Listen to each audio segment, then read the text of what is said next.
করতে হয়, সেই পেশাদারিত্বের সাথে সাংবাদিকতার সময় দিতে না পারার কারণে আমি আর এই পেশায় নিজেকে সম্পৃক্ত রাখতে পারিনি।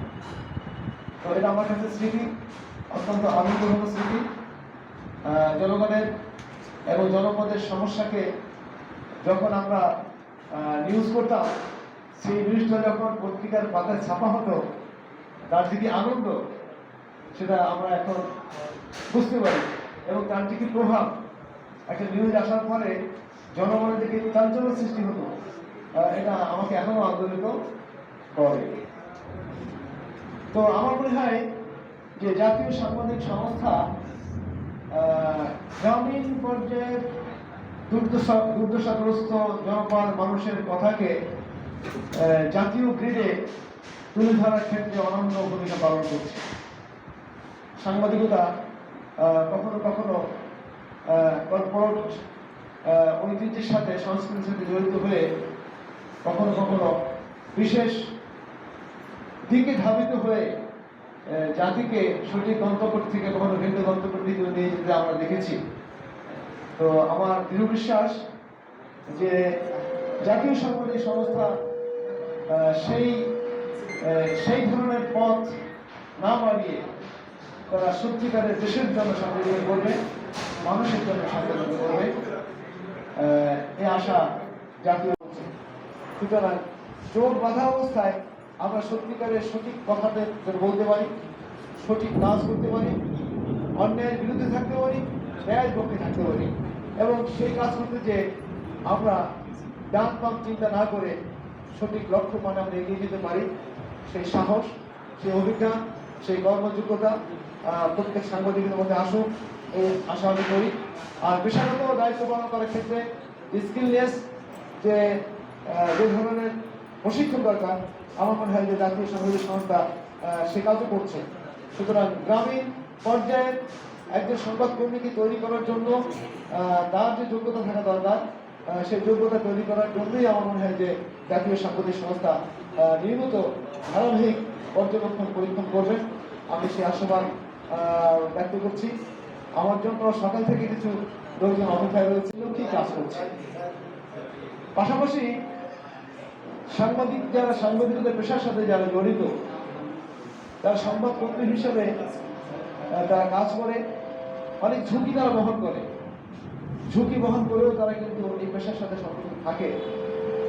তো তাদেরও তো একটা জীবন, তাদেরও তো পরিবার, তাদেরও তো সন্তান রয়েছে। সুতরাং সেই যে সাংবাদিকতা যারা জনমত তৈরিতে কাজ করে, যারা প্রশাসনের ভুল থেকে ধরিয়ে দেয়, সমাজের সমস্যাগুলো তুলে ধরে, আবার সম্ভাবনার দিক যারা জাতির সামনে উন্মোচিত করে জাতিকে সাহসী করে তোলে, এদের যন্ত্রণা আমাদের ভাবা উচিত।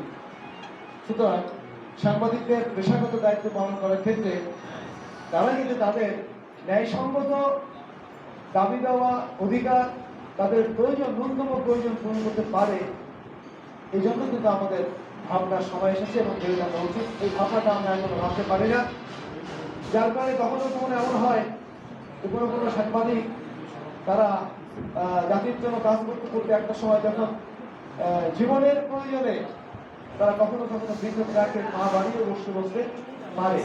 সুতরাং একজন সাংবাদিক যেন সাবলীলভাবে তার ন্যূনতম প্রয়োজনটুকু পূরণ করতে পারে, এই দাবির পক্ষে আমাদের সোচ্চার থাকা উচিত। আমরা যারা প্রশাসনে কাজ করি তাদের একটা ব্যারিয়ার থাকে। অনেক ক্ষেত্রে হয় কি যে আমরা যে সোর্স গুলো থেকে সংবাদটা কালেক্ট করি, আমাদের যে নিজস্ব সোর্স, তারা সবসময় সঠিক তথ্যটা আমাদের কাছে পাস করে না, বিভিন্ন কারণে সেই কথাগুলো এখানে চলে আসছে। কিন্তু যারা সম্মানিত সাংবাদিকবৃন্দ আছেন তারা এই দর্পণ হিসেবে কাজ করেন।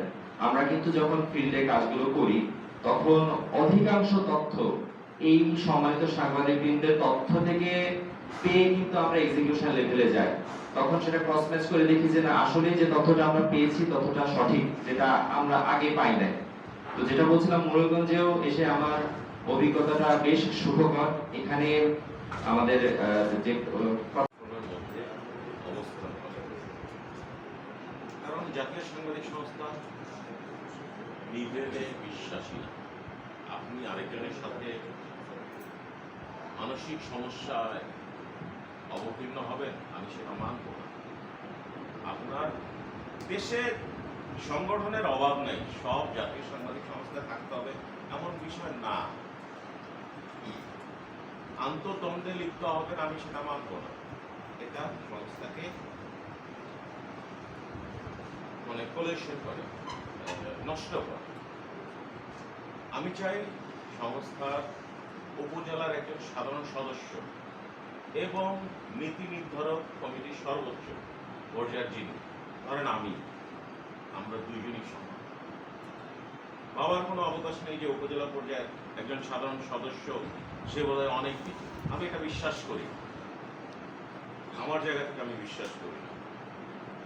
জাতীয় সাংবাদিক সংস্থা বিশ্বাস করে সকল সদস্য সমান, কোনো ভেদাভেদ নেই। পরিচালনার ক্ষেত্রে এক একজনকে এক একটা দায়িত্ব পালন করতে হয়, কিন্তু সকল সদস্য সমান। আমি বিশ্বাস করি জাতীয় সাংবাদিক সংস্থার সকল সদস্য ন্যায়ের সাথে কাজ করে। যদিও এখানে জামাতের আমির সাহেব বলেছেন যে বেশ কিছু ঘটনা বলেছেন, গাছ ফেলে পুলিশ কেস। আমি বলবো এটাই যে সাংবাদিকতা তো কয়েকটা ধারা থাকে। প্রকৃত সাংবাদিক যারা, তাদের নিয়ে তো কোনো কন্ট্রাডিকশনের তথ্য থাকে না। যারা সাংবাদিকের সাথে জড়িত, তাদের নিয়ে আমরা নাই কথা বলি, তারা সাংবাদিকরা কাতারে করে না। কেন্দ্রীয় কমিটির এমপি মহোদয়কে জাতীয় সাংবাদিক সংস্থা মোরেলগঞ্জ উপজেলা শাখা বাংলাদেশ জাতীয়তাবাদী থাকতে পারে সেই আশাবাদ ব্যক্ত করে আমি আমার সঙ্গীকে সহ্য করে আজকে তিনি বাগেরহাট 4 আসনের এমপি। আশা করি এই সংগঠনটা তার হাত থেকে আরো শক্তিশালী হবে। আমি সেই প্রত্যাশা রাখছি। জব্বার ভাই অত্যন্ত অভিজ্ঞ একজন ব্যক্তি, তিনি আমাদের এই সংগঠনটাকে সার্বিক সহযোগিতা করবেন। এবং বার্ষিক প্রশিক্ষণ কর্মশালা 2026 অনুষ্ঠানে উপস্থিত শ্রদ্ধাভাজন বর্ষিয়ান সাংবাদিক মোরগঞ্জ উপজেলা শাখার সভাপতি জনাব এম এ জলিল, উপস্থিত আছেন বাগেরহাট শরণখোলা নয়নের মণি, বাগেরহাট 4 আসনের অভিভাবক মাননীয় সংসদ সদস্য অধ্যক্ষ আব্দুল আলিম মহোদয়, উপস্থিত রয়েছেন মোরগঞ্জ উপজেলার